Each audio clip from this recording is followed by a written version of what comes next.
नाचा ला देखे वाला मोर मन हम वहां तू दो दिन मंच पे गजब जोरी है बोल का कथा सुन तो ले बताना ए तोरे बिना कलिंदर जानी मजा नहीं आवे वो ए तोरे बिना कलिंदर जानी मजा नहीं आवे वो ए तोरे बिना कलिंदर जानी मजा नहीं आवे वो तोरे बिना कलिंदर जानी मजा नहीं आवे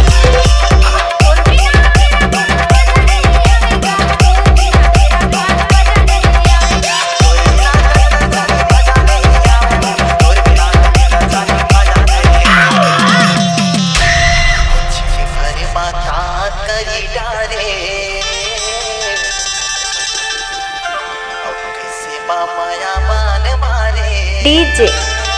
लिक्कू तोर बिना कर जानी मजा रे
कलिंदर जानी मजा रे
तेरी आंखें वो तुर सुरता बोला नहीं सुहावे काम बूता तुर बिना कलिंदर जानी मजा रे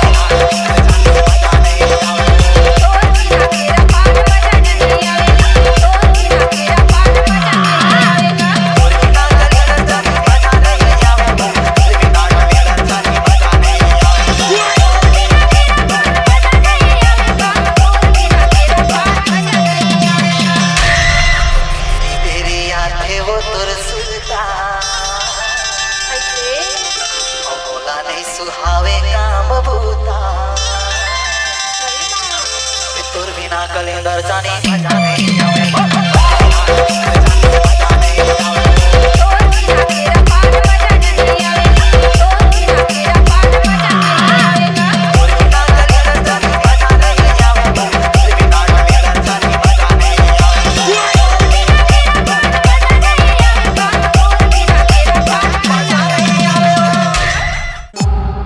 C-Log Digital Recording Studio, Cordoba. Contact number 9907119215.